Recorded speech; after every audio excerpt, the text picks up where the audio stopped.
بسم اللہ الرحمن الرحیم۔ السلام علیکم، welcome to my YouTube channel. آج ہم داڑھی کے شرعی حکم کے بارے میں بات کریں گے قرآن و حدیث کی روشنی میں۔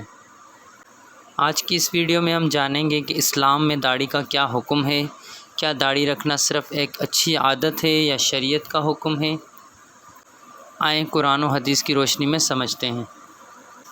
سب سے پہلے تو یہ جان لیجئے کہ اگرچہ قرآن و پاک میں داڑھی کے بارے میں الگ سے شرعی حکم مذکورہ نہیں، لیکن اللہ تعالیٰ فرماتے ہیں اور رسول تمہیں جو دیں وہ لے لو اور جس سے منع فرمائیں اس سے رک جاؤ۔ اور اللہ تعالیٰ فرماتے ہیں جس نے رسول اللہ صلی اللہ علیہ وآلہ وسلم کی اطاعت کی اس نے اللہ تعالیٰ کی اطاعت کی۔ اب حدیث مبارکہ کی طرف آتے ہیں۔ حضرت عبداللہ بن عمر رضی اللہ تعالیٰ عنہ سے روایت ہے کہ رسول اللہ صلی اللہ علیہ وآلہ وسلم نے فرمایا، مونچھیں پست کرو اور داڑیاں بڑھاؤ، مشرکین کی مخالفت کرو۔ یہ حدیث پاک صحیح بخاری اور صحیح مسلم دونوں میں موجود ہے۔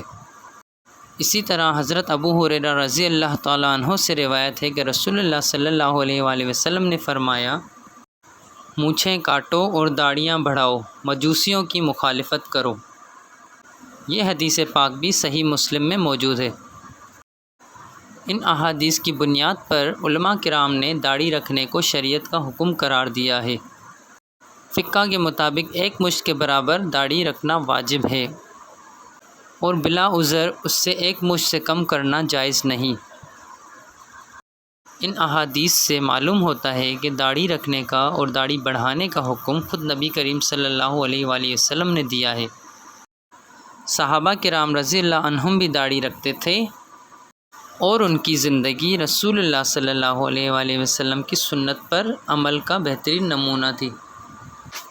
داڑھی رکھنے کی چند حکمتیں بھی علماء کرام نے بیان کی ہے۔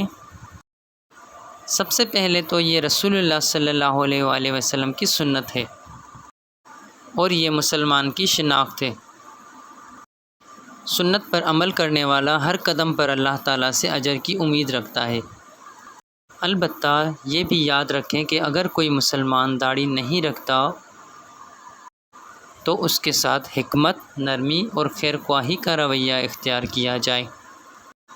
دعوت کا طریقہ محبت اور حسن اخلاق ہے، نہ کہ تذلیل اور سخت کلامی۔